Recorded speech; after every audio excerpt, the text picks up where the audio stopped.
نحمده ونصلي على رسوله الكريم اما بعد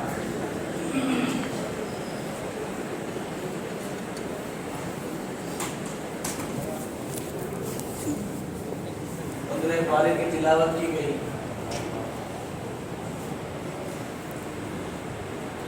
جس میں 2 رکوع ہیں، تقریباً 2 رکوع ایسے ہیں جس میں ایمان والوں کی اللہ تبارک و تعالیٰ نے صفات بتلائی. ایک بندہ اگر مومن ہے، ایک بندی اگر مومنہ ہے تو اس کے اندر کیا کیا خوبی ہونی چاہیے.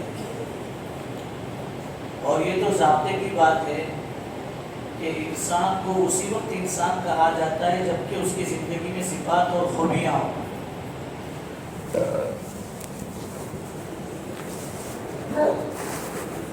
انسان کے اندر صفات، کمالات، خوبیاں ہوں، اسی وقت اس کو انسان کہا جاتا ہے. ورنہ قرآن پاک کی دوسری آیت میں جس میں اللہ تبارک و تعالیٰ فرما رہے ہیں کہ جن کی زندگیوں میں صفات نہیں ہے، خوبیاں نہیں ہیں، کیا ان کا کیریئر اچھا نہیں ہے، تو اس کے بارے میں اللہ تعالیٰ خود ہی فرما رہے ہیں اولئک کالانعام بل ہم اضل.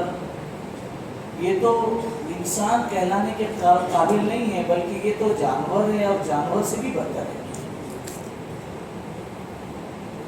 اور اللہ تعالیٰ ہمیں نیتوں کا استحضار کہتے ہوئے بھی نصیب فرمائے کہ اللہ تعالیٰ فرما رہے ہیں کہ پوری دنیا میں، پوری کائنات میں نے 2 جانور سب سے برے بنائے، سب سے برے جانور.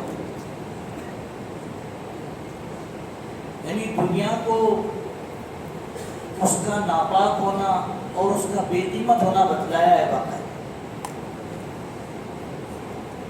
ایسے جانور ہے کہ ان کی رال اگر کسی کپڑے پر لگ جائے تو کپڑا ناپاک، برتن میں لگ جائے تو جب تک 8 مرتبہ برتن نہ دھو لے، 7 مرتبہ پانی سے اور 8ویں مرتبہ مٹی سے جب تک نہ دھو لے تب تک وہ برتن شریعت کی نگاہ میں پاک نہیں. ایسے جانور وہ کون سے ہیں؟ ایک خنزیر ہے اور ایک کتا ہے. یہ سب سے برے جانور ہیں. لیکن اللہ تعالیٰ فرما رہے ہیں ان دونوں سے بھی برا جانور جو ہے میرے نزدیک، اللہ کے نزدیک، وہ کون ہے؟ ان شر الدواب عند اللہ الذین کفروا ان شر الدواب عند اللہ الصم البکم الذین لا یعقلون. کہ وہ انسان جو حق کو سنتے ہوئے، حق کو سمجھتے ہوئے بھی حق سے بے خبر رہے، دین سے، شریعت سے بے خبر رہے، صفات اور کمالات سے بے خبر رہے، وہ ان دونوں سے بھی برا جانور ہے. اللہ تعالیٰ ہم سب کی پورے امت مسلمات کی حفاظت کرے. آمین. صفات زندگی میں لانا بہت ضروری ہے. مگر صفات کے انسان نہیں بن سکتا ہے. اور صفات کو زندگی میں لانے ہی کے لیے اللہ تبارک و تعالیٰ انبیاء علیہ السلام کو بھیجا کرتے ہیں. انبیاء علیہ السلام آ کر کے یہی تو سکھا دیتے ہیں ایمان کیا چیز ہے، اخلاق کیا چیز ہے، نماز کیا ہے اور سلوک کیا ہے. پھر سلوک کے درجے بتلاتے تھے باقاعدہ. ماں باپ کے ساتھ کیا درجہ ہے، بہنوں کے ساتھ کیا درجہ ہے، بھائیوں کے ساتھ کیا درجہ ہے، پڑوسیوں کے ساتھ کیا درجہ ہے. وہ سلوک بتلاتے تھے، صفات بتلاتے تھے، زندگی بھر کر بتلاتے تھے. دوستوں کے ساتھ، ماننے والوں کے ساتھ تو بتلاتے ہی تھے، اپنے نہ ماننے والے بلکہ مخالفت پر اور ضد پر اڑے رہنے والوں کے ساتھ بھی صفات برت کر کے بتائیں. تو تقریباً 2 رکوع میں اللہ تبارک و تعالیٰ وہ پوری کی پوری صفات بتا رہے. 15 صفات ہے. وَقَضَىٰ رَبُّكَ أَلَّا تَعْبُدُوا إِلَّا إِيَّاهُ. انسان کو ہم نے حکم دیا ہے کہ اللہ کے علاوہ کسی کی عبادت نہ کرے. پھر اس کے بعد سے ماں باپ کا احترام کرنا، ماں باپ کے ساتھ کیسے سلوک کرنا، زنا نہیں کرنا، چوری نہیں کرنا، کسی کی غیبت نہیں کرنا. وہ سارا کرتے کرتے کرتے کرتے آخر میں جو ہمارا آج کا ٹاپک ہے، جو سب سے ساری برائیوں کی جو جڑ ہے وہ بتلایا ہے وَلَا تَقْفُ مَا لَيْسَ لَكَ بِهِ عِلْمٌ. جس چیز کا تجھے علم نہ ہو اس پر عمل مت کیا تھا. علم نہیں ہے اور خالی انداز لگائے جا رہے ہیں، انداز لگائے جا رہے ہیں. کیونکہ انسان سب سے پہلے گناہ میں مبتلا جو ہوتا ہے وہ گمان سے ہوتا ہے، گمان سے، بیٹھے بیٹھے کسی کے بارے میں کوئی نہ کوئی رائے قائم کر لے، اور گمان بعض دفعہ جو بنتا ہے وہ کانوں کے راستے سے، اس لیے کہ اللہ پاک نے انسان کے اندر سننے کا مادہ بڑا رکھا ہے، تو سنتے ہی انسان کے دل پر ایک بات اثر ہوتی ہے، جیسے ہی دل پر وہ بات اثر ہو گئی تو اب وہاں سے انسان جو ہے اپنے دماغ کو فوراً دوڑانا شروع کر دیتا ہے۔ اس لیے قرآن پاک میں اللہ تعالیٰ 26ویں پارے میں اللہ تعالیٰ فرما رہے ہیں یا ایھا الذین آمنوا اجتنبوا کثیرا من الظن، اے ایمان والو بہت زیادہ کسی کے بارے میں سوچنے سے اپنے آپ کو بچاؤ، بہت زیادہ کسی کے بارے میں رائے قائم مت کیا کرو، ان بعض الظن اثم، بعض سوچ جو ہے، بعض گمان جو ہے وہ بہت بڑے گناہ ہوتے ہیں، بہت بڑے گناہ، بلکہ بعض گمان ایسے ہوتے ہیں خالی بیٹھے بیٹھے انسان سوچ رہا ہے، کسی سے کہا نہیں اس نے، کسی سے کچھ بھی نہیں کہا اس نے کہ تو آپ برے ہیں، آپ خراب ہیں، آپ بہت بدماش ہیں، آپ نالائق ہیں، اس قسم کی کوئی بات اس نے اپنی زبان سے جاری بھی نہیں کی، خالی بس دماغ میں ایک بات کسی کے بارے میں پوری بیٹھ گئی تو اس کا کیا اثر ہوتا ہے وہ مددگار ہے کہ بس بیٹھ گئی دماغ میں ایک بات، تو پھر کیا ہوگا کہ وہ بعض گمان ایسے ہوتے ہیں کہ جو اللہ تبارک و تعالیٰ سے ایسے اعمال جو بندے کو اللہ سے قریب کرنے والے ہوتے ہیں اس کی توفیق سلب کروانے کا ذریعہ بن جاتا ہے، توفیق چھین لی جاتی ہے۔ چنانچہ ایک واقعہ ہے، واقعے کو واقعے کی ایسی سیکھ سننا اور سمجھنا بھی چاہیے، قرآن حدیث پہ تولنا نہیں چاہیے اس کو۔ ایک بزرگ بتلاتے ہیں میں نے ایک شخص کو رات میں تہجد کے وقت میں مسجد کے کسی کونے میں روتے ہوئے، گریہ وزاری کرتے ہوئے دعا کرتے دیکھا، رو رہا ہے یا اللہ یا اللہ یا اللہ، ٹوٹ ٹوٹ کے رو رہا ہے، مسجد میں وہ اور میں بس، اور کوئی نہیں، اور وہ روئے جا رہے ہیں۔ تو میں نے کسی سے کچھ نہیں کہا، بس خالی میرے دل میں ایک رائے قائم ہو گئی، ایک گمان میرے دل میں آیا، یہ بہت زیادہ دکھلاوا کر رہا ہے، دکھانے کے لیے رو رہا ہے، بس اتنا، یہ رائے خالی دل میں آئی، میں نے کسی سے کچھ بھی نہیں کہا۔ میں نے اس کے بعد سے تقریباً 6 مہینے تک اللہ تعالیٰ نے تہجد کی نماز سے مجھے محروم کر دیا، 6 مہینے تک میں روتا رہا، اللہ سے مانگتا رہا کہ اللہ کیا بات ہے کہ مجھے تہجد پڑھنے کی توفیق نہیں ملتی ہے، تیرے سامنے جھکنے کی توفیق نہیں ملتی، کیا بات ہے؟ تو 6 مہینے کے بعد میری توبہ قبول ہوئی اور مجھے بتلایا گیا کہ تم جو اس وقت میں تم نے جو رائے قائم کی تھی نا ہمارے ایک مخلص بندے کے بارے میں بغیر کسی دلیل کے، وہ ہم کو بہت ناپسند آئی، تو ہم نے تمہیں نعمت سے محروم کر دیا۔ اس لیے کسی کے بارے میں کوئی فیصلہ ہمیں کرنے کا کوئی حق نہیں، ولا تقف ما لیس لک بہ، زبردستی بیٹھے بیٹھے اس کے گھر میں کیا ہو رہا ہے، ادھر کیا ہو رہا ہے، ادھر کیا ہو رہا ہے، ادھر کیا ہو رہا ہے، پنچایت کے بوٹلے جس کو بولتے ہیں پونا کی زبان میں، اس کا سے معاف فرمائے، ساری گاؤں کی خبر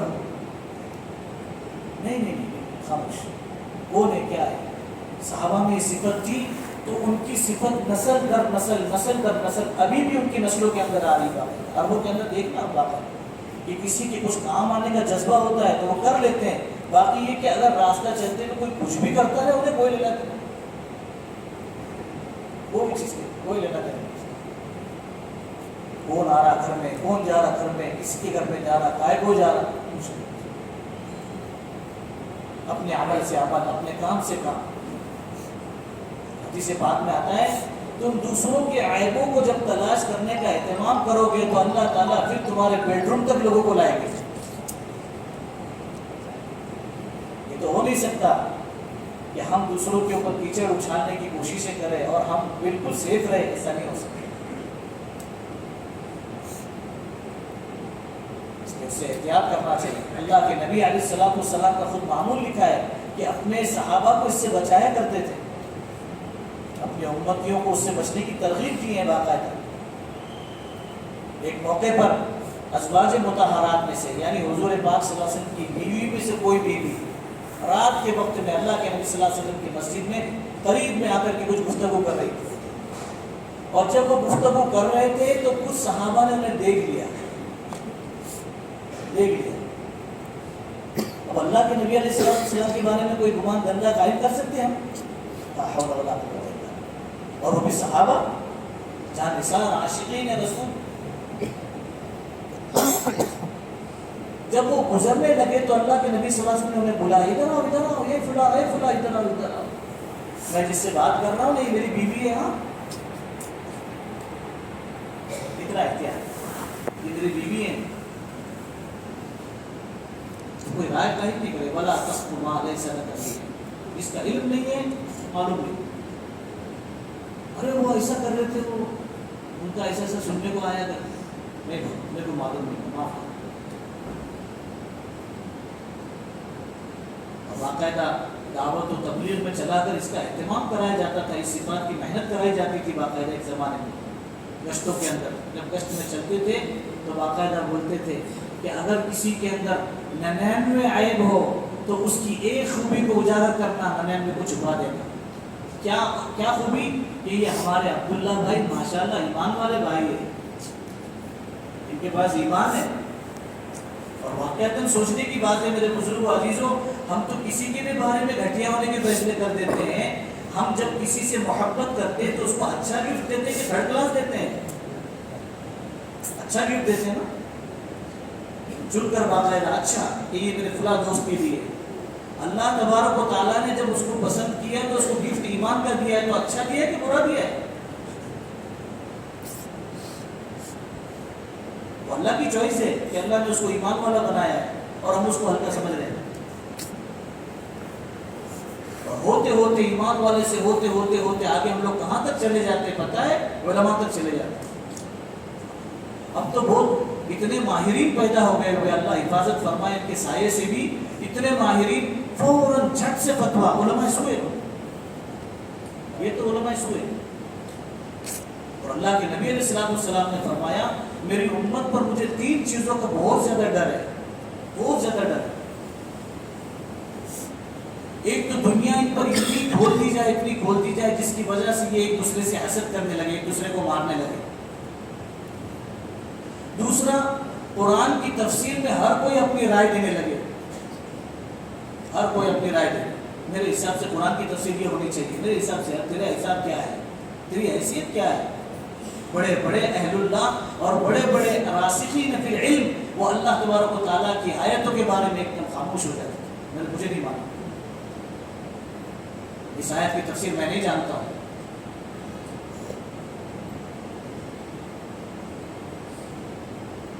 اور تیسرا فرمایا کہ علماء کی ناقدری کی جانے لگے, علماء کی ناقدری کی جانے لگے.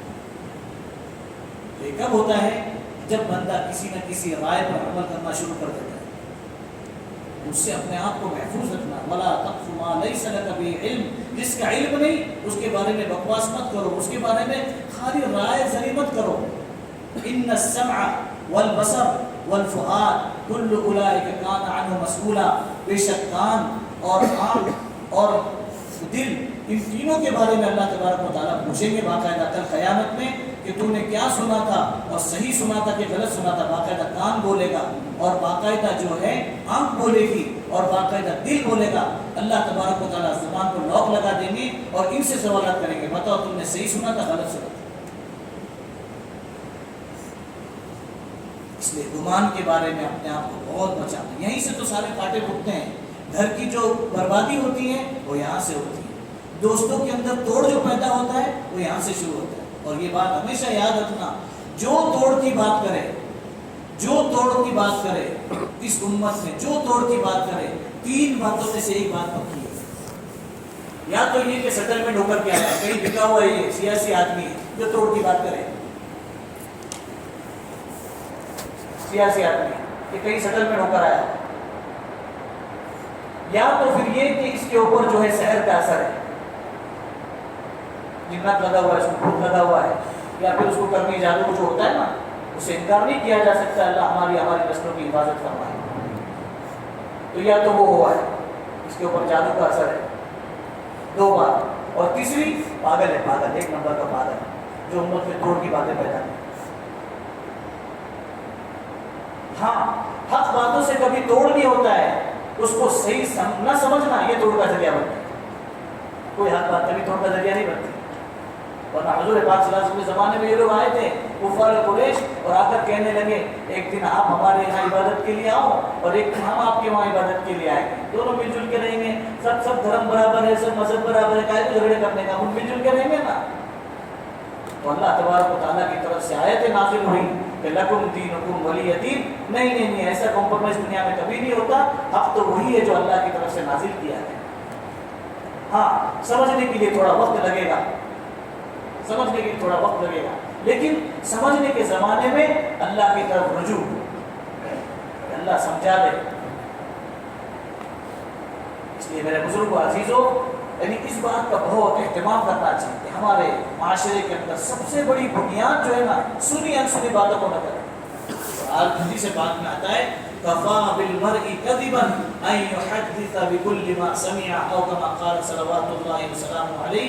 آدمی کے جھوٹا ہونے کے لیے صرف اتنا ہی کافی ہے کہ جو بات سنے بغیر تحقیق کے اس کو آگے سپلائی کر دے. تحقیق ہی نہیں کی. اس لیے اس سے احتیاط کرنا. ہمیں تو حکم اس کا دیا گیا کہ ہم اپنے کانوں کی حفاظت کریں.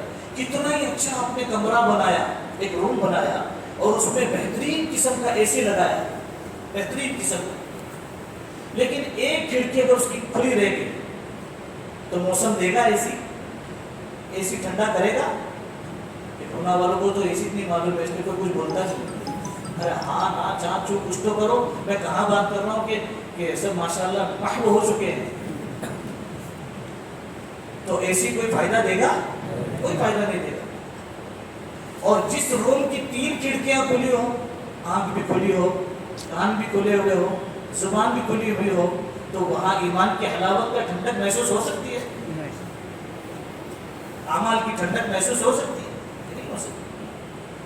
تو جب ایک کار کا ایک حصہ, کار کے ایک کھڑکی کا حصہ کا تھوڑا سا کھلا ہوا ہو تو وہاں موسم نہیں بنتا. جہاں 3 کھڑکیاں کھلی ہو وہاں کیسے موسم بن سکتا ہے؟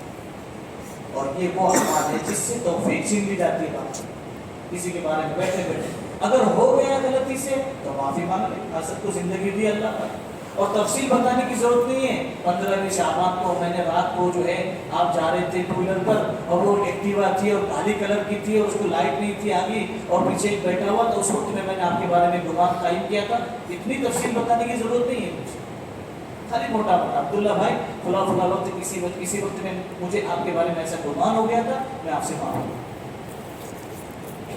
معافی مانگنے میں حجاب ہو رہا ہے تو اس کے لیے مغفرت کی دعاؤں کو بڑھا دو, مغفرت کی دعاؤں کو بڑھا دو کہ اللہ تعالیٰ میں نے اس کے بارے میں ایسا گمان قائم کیا تھا, اس کو بھی معاف کر دو.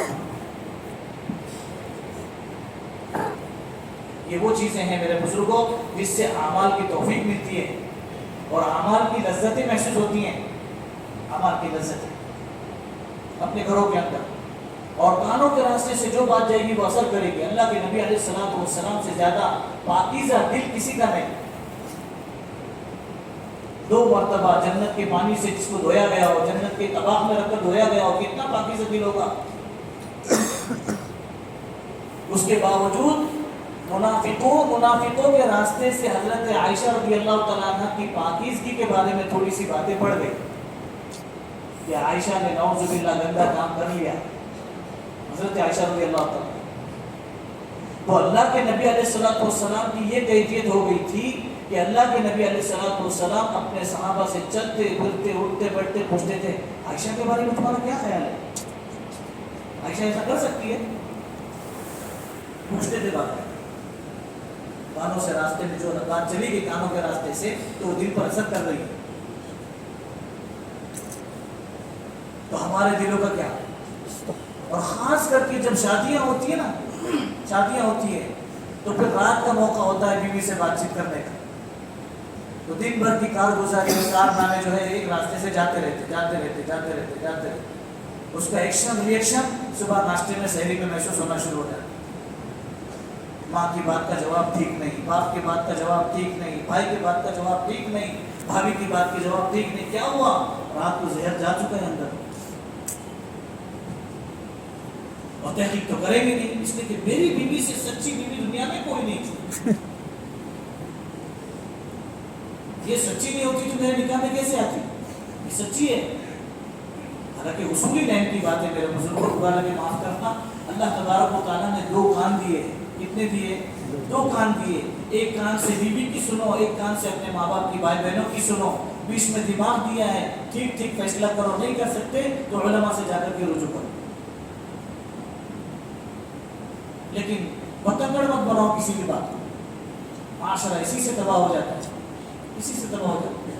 یہ آئے گا تو ایسا ہو جائے گا, وہ آئے گا تو ایسا ہو جائے گا.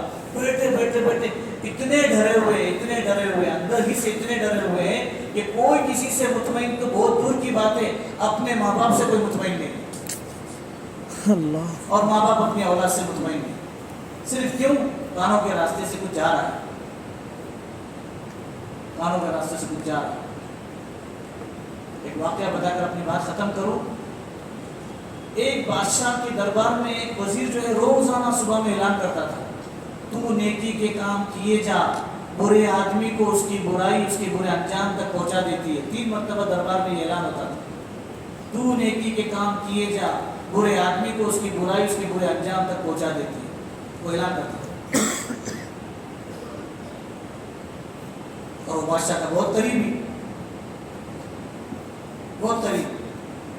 تو درباریوں کو حسد ہو گیا, یہ تو بہت قریبی ہے بادشاہ کا, کیا کرنا چاہیے. تو کہنے لگے اب دیکھو میں کیا کرتا ہوں. تو کہنے لگے بادشاہ سلامت جب کل آئے نا تو اس وقت میں ان کو جو ہے اس سے کہیں گے کہ بھائی اپنے چہرے پر رومال رکھ کر بات کرو. نہیں, درباری نے کہا, یہ جو اعلان کرتا تھا اس نے اعلان کیا, اس نے کہا کہ جب بھی بادشاہ سے آپ لوگ بات کریں تو ذرا کپڑا رکھ کر کے بات کرو, ادب کی وجہ سے, کہیں اپنے منہ کی بدبو سے اس کو تکلیف نہ ہو. تو درباریوں میں سے ایک نے اس کو الٹا پہنچایا. پہنچانے کا تو کام بہت اچھا کر لیتے ہیں نا سب لوگ ماشاءاللہ. تو اس کو پہنچایا, بادشاہ کو خبر دے دی کہ وہ جو تمہارا قریبی مقرر جو ہے نا وہ یہ کہتا ہے کہ بادشاہ کے منہ سے بہت گندی بدبو آتی ہے, تو جب بھی بات کرو تو کپڑا رکھ کر کے بات کرو. کب اس کی بات اپنے کو نہیں آنا, اس کی بدبو اپنے کو نہیں آنا. اب بادشاہ سلامت نے صبح میں جب دیکھا تو سب کپڑا رکھ کر کے بات کرے, وہ بھی کپڑا رکھ کر کے بات کر رہے. اعلان تو ہو گیا. تو بادشاہ سلامت کو یقین ہو گیا کہ یہ تو گڑبڑی آدمی. تو بادشاہ سلامت نے فوراً جو ہے وہ اس کا لکھوایا آرڈر کہ اس کو جو ہے فلاں فلاں جگہ پر لے جا کر کے اس کو گردن جدا کر دی جائے, اس کا کام تمام کر دیا جائے. اب وہ خوشی خوشی وہ لے کر کے, وہ جو اصل اعلان کرنے والا ہے وہ لے کر کے اپنے ہاتھ میں جانے لگا. تو جس نے یہ پہنچانے کا کام کیا تھا نا غلط, اس نے کہا کیا ہے کہاں جا رہے ہو. کہتے ہیں کیا معلوم, بادشاہ سلامت نے مجھے کسی ایک جگہ بڑی پوسٹ پہ بھیج دیا تو میں وہاں جا رہا ہوں, اور یہ ان کا آرڈر نامہ ہے. تو اچھا, تو لاؤ میں دیکھ کر کے تو آتا. بولے پہلے میں وہاں جا کر کے پورے حالات کا جائزہ لے کر آتا. جس نے پہنچایا تھا بات کو غلط, تو اس نے کہا کہ ذرا وہ دستاویز میرے کو دے دو, میں لے کر کے پہلے وہاں جا کر کے حالات کی تحقیق کر کے آتا ہوں, پھر اس کے بعد میں دیکھتے ہیں. اب یہ جب وہاں چلا گیا تو جلاد تو تیار بیٹھا ہوا تھا. فوراً اس نے دیکھ لیا اور دیکھ کر کے آؤ دیکھا نہ تاؤ, سیدھا اس کی گردن اڑا دی. بادشاہ سلامت دوسرے دن جب دربار میں پہنچے تو دیکھا اعلان تو وہی کر رہا ہے جس کے قتل ہونے کا حکم دیا گیا تھا. اعلان تو وہ کر رہا ہے. تو اعلان ہونے کے بعد اس نے پوچھا کہ کیا ماجرا ہے. کہنے لگے حضرت مجھے تو کچھ معلوم بھی نہیں, آپ نے وہ مجھے دیا تھا تو وہ فلاں شخص نے کہا کہ میں جاتا ہوں. تو میں نے کہا ٹھیک ہے چلے جاؤ, مجھے تو یہاں بادشاہ سلامت کے اور بھی کام رہتے ہی ہے. تو کا ماجرا کیا ہے. پھر اس کے بعد میں جب تحقیق کی گئی تو پتہ چلا کہ یہ عقدہ تھا, یہ عقدہ کھلا اور حقیقت دودھ کا دودھ اور پانی کا پانی کھل کر سامنے آ گیا. تو نیکی کے کام کیے جا, برے آدمی کو اس کی برائی اس کے برے انجام تک پہنچا دیا. میں نے شریعت میں ایسا کوئی مثال نہیں پڑھی ابھی تک کوئی مثال نہیں پڑھی ہے کہ سامنے والا اگر بدتمیزی کو اتر آئے اور سامنے والا اگر جو ہے غلط راستے پر اتر آ جائے تو اس کا جواب اس کو غلط راستے سے دینا. میں نے کہیں پڑھا. اللہ کے نبی علیہ السلام سے زیادہ حقدار مکہ مکرمہ کا کوئی نہیں تھا, لیکن انہوں نے کہا کہ ہم کو یہاں کوئی محتاج نہیں, میاں بھائی محتاج نہیں, ایمان والا کوئی چاہیے کوئی مکہ مکرمہ, سب جاؤ یہاں سے. انعام سے لگ گئے. تو اللہ کے نبی علیہ السلام چاہتے تو آسمان سے فرشتے اتروا کر کے اپنی اللہ تعالیٰ کی مدد نازل کرواتے، لیکن اللہ کے نبی علیہ السلام نے اپنے صحابہ سے فرمایا یہاں ہمارے لیے زمین تنگ ہو چکی ہے، ہجرت کرو مدینہ منورہ، سب چھوڑ کے اپنے گھر بار سب کھیتی باڑی سب چھوڑ چھاڑ کر چلے گئے خاموشی کے ساتھ۔ کچھ ہی دن گزرے، اللہ تبارک و تعالیٰ نے فتح مکہ کا عنوان دے کر قیامت تک کے لیے مکہ مسلمانوں کے حوالے کر دیا۔ آسان مثال سمجھنے کے لیے تھوڑی مثال تھوڑی سی ذرا مناسب نہیں ہے، لیکن یہ سمجھنے کی ہے کتا اگر ہمیں کاٹتا ہے تو ہم لوگ کتے کو کاٹتے کیا؟ کوئی کچھ بولتا نہیں۔ کتا اگر ہمارے پر حملہ کرے کاٹے تو ہم لوگ غصے میں آ کر کے اس پر حملہ کرتے کیا؟ اٹیک کرتے کیا؟ نہیں، تم نے میرے کو کاٹا نا، آج تو تیرا پایا کھاؤں گا، تیرا بھیجا بھی کھاؤں گا۔ کوئی نہیں کرتا، عقل مندی تو کوئی نہیں کرتا۔ اتنا غصے والا میں نے آج تک کوئی بھی نہیں دیکھا، میں نے تو نہیں دیکھا، آپ نے دیکھا ہو تو بتاؤ۔ تو سامنے والا اگر غلط راستے پر اگر آ رہا ہے، غلط حرکتوں پر آ رہا ہے، تو اس وقت میں ہمارا عمل یہ ہو کہ ہم تو اپنی آنکھوں کو، اپنی کانوں کو، اپنی زبانوں کو جھوٹا ٹھہرا کر اپنے رخ کو اللہ کی طرف پھیرو، اللہ کی طرف کہ اللہ تعالیٰ میں نے میرا معاملہ تیرے حوالے کر دیا ہے، تو ہی بہتر کار ساز ہے، میں اس کی بربادی نہیں چاہتا ہوں، میں اپنی حفاظت چاہتا ہوں۔ اس طریقے سے اللہ تعالیٰ کے حوالے ہوگا۔ تو یہ صفات اپنی زندگی میں لانے کے لیے محنت کرنا ہے۔ محنت جب ہوتی ہے تو اللہ تبارک و تعالیٰ کچھ نہ کچھ ضرور دے دیتے۔ ایک ہی دن میں سب کچھ نہیں مل جائے گا، ہوتے ہوتے آہستہ آہستہ اللہ تبارک و تعالیٰ نوازتے رہے گا۔ لیکن اگر کوئی اپنے آپ کو بنانے کی طرف توجہ ہی نہ دے تو پھر تو میرے بزرگ کوئی بنجر زمین ہے، اس پہ جو ہونا ہے وہ ہو کر رہے۔ اللہ تعالیٰ کہیں سنی باتوں پر ہمیں عمل کی توفیق عطا فرمائے۔ بسم اللہ الرحمن الرحیم، اللہم صلی علی سیدنا محمد وعلی آل سیدنا محمد وبارک وسلم۔ اے اللہ ہمارے گناہوں کو معاف فرما، ہماری خطاؤں سے درگزر فرما، کمزوریاں، کوتاہیاں، غفلتیں، نادانیاں، بے فکریاں سب کو معاف فرما۔ اللہ جو کچھ کہتے سنتے ہیں جانتے ہیں اپنی ذات سے اس پر عمل کرنے کی توفیق عطا فرما۔ بری بات سے، برے کام سے، برے انجام سے تو ہم سب کی حفاظت فرما۔ نعمتوں کو نعمتوں کے اضافے کا ذریعہ فرما، پھر ان نعمتوں کی ہمیں خوب قدر لانے کی توفیق عطا فرما۔ اللہ ہم اچھے نہیں ہیں، ہر روز اچھا بننے کا ارادہ کرتے ہیں، صبح سے ارادے کر کے اللہ اچھے بننے کے اعمال کرتے رہتے ہیں۔ اے اللہ نفس و شیطان ہماری راہ مار لیتے ہیں۔ اے اللہ تو اگر بچانے پر آئے تو کوئی ان کو ہلاک نہیں کر سکتا ہے۔ اے اللہ تو ہماری حفاظت فرما، ہمیں اپنا پسندیدہ بندہ بنا لینے کے فیصلے فرما، اپنی پسندیدہ اعمال کی دولت سے مالا مال فرما، ہر خیر مقدر فرما، ہر شر سے حفاظت فرما۔ ہمارے ٹوٹے پھوٹے اعمال تیرے دربار میں پیش کیے جانے کے قابل تو ہے ہی نہیں۔ اے اللہ محض اپنی مہربانی سے ہمارے ٹوٹے پھوٹے اعمال کو قبول فرما، یہ تیری توفیقی سے کیے ہیں۔ ہمارے روزوں کو قبول فرما، ہماری تراویح کو قبول فرما، ہماری تسبیح تلاوت کو قبول فرما، ہمارے تیرے راستے کی نقل و حرکت کو قبول فرما۔ اے اللہ مساجد کی آبادی کو قبول فرما، اے اللہ خدمت کرنے والوں کی خدمات کو قبول فرما۔ اے اکرم الاکرمین، اے ارحم الراحمین، اپنے ثواب کو ضائع ہونے سے بچا لینے کی توفیق عطا فرما۔ اللہ وہ لمحے بھر کی ایک خطا جس کے ذریعے سے تو برسوں کی عطاؤں سے محروم کر دیتا ہو، ایسی خطا سے ہماری نسلوں کی پوری حفاظت فرما۔ اللہ جب تو اپنے فضل سے ہمیں یہاں لایا ہے، اپنے پسندیدہ اعمال کی ہمیں توفیق عطا فرما۔ خود اے اللہ حق پر رہتے ہوئے دوسروں کو حق پر لانے والا بنا۔ اے اللہ خود صحیح راستے پر چلتے ہوئے دوسروں کو صحیح راستے پر چلانے والا بنا۔ اللہ اس بستی میں خصوصی رحمت نازل فرما۔ اے ارحم الراحمین، جس کے آنے میں ملنے میں خیر، جس کے ساتھ اٹھنے بیٹھنے میں خیر، قریب دور رکھ کر ایک دوسرے کی خیر سے ایک دوسرے کو مستفید فرما۔ جس کے آنے میں اٹھنے میں بیٹھنے میں ملنے میں شر، دور رکھ کر ایک دوسرے کی شر سے ایک دوسرے کی حفاظت فرما۔ اے اکرم الاکرمین، جب تک ہمارا یہاں رہنا تجھے پسند ہو، اپنے پسندیدہ اعمال میں اخلاص و استقامت کے ساتھ لگے رہنے کی توفیق عطا فرما۔ جب ہمارا یہاں رہنا مناسب نہ ہو، اے اللہ اخلاص و استقامت والے اعمال کی دولت سے مالا مال فرماتے ہوئے اپنی پسندیدہ جگہوں پر لے جا کر خاتمہ بالخیر کی دولت سے مالا مال فرما۔ بری موت برے خاتمے سے ہماری حفاظت فرما۔ اللہ ہمارے عمر کے آخری حصے کو شروع کے حصے سے بہت بہتر بنا۔ ہمارے علم میں، عمل میں، عمر میں، رزق میں، تقوی میں خوب برکت نصیب فرما۔ اے اللہ سب سے بہترین دن وہ دن ہو جس دن تجھ سے ملاقات ہونے والی ہو، بہترین عمل پر ہمارا خاتمہ فرما۔ ہمارے ماں باپ کی مغفرت فرما، استادوں کی مغفرت فرما، بھائی بہنوں کی مغفرت فرما۔ اے اللہ رشتہ داروں کی مغفرت فرما۔ اے اللہ ہمارے وہ دوست جو ہماری خدمتیں کیا کرتے تھے آج منو مٹی کے نیچے دبے پڑے ہوئے ہیں، اے اللہ ان کی مغفرت فرما، ان کے درجات کو بلند فرما۔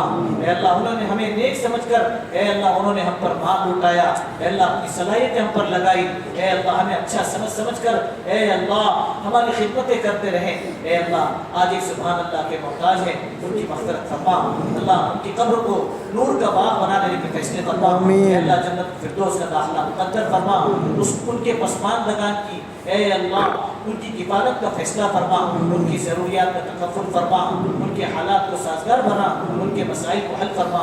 اللہ ہمارے بہت سے بھائی بغیر قصور کے، بغیر گناہ کے سلاخوں کے پیچھے جیل کی قید میں پڑے ہوئے ہیں، اے ارحم الراحمین سحری کے محتاج ہے، افطار کے محتاج ہے، اے اللہ قرآن پاک کی تلاوت کے محتاج ہے، ماحول نہیں مل پا رہا ہے تو اللہ افطار کا وقت بھی ایسی ضائع ہو رہا ہے۔ اے کرم الاکرمین بعض تو ایسے جنہیں اپنے قصور کا بھی پتہ کوئی نہیں، ایسے بہت سے مرد بھی ہیں، عورتیں بھی ہیں، اے اللہ عافیت کے ساتھ رمضان کی برکت سے باعزت رہائی کے فیصلے فرما، اے اللہ عافیت کے ساتھ رمضان کی برکت سے باعزت رہائی کے فیصلے فرما۔ اے ارحم الراحمین ہم نے مانگا اپنے گمان کے مطابق، ہماری ضرورتوں کو تو ہم سے زیادہ بہتر جانتا ہے، اپنے اپنے وقت پر عافیت کے ساتھ اپنی شان پوری فرما، ہماری دعاؤں کو اپنے فضل و کرم سے حضور پاک علیہ السلام کی برکتوں سے قبول فرما۔ وصلی اللہ علی النبی الکریم آمین۔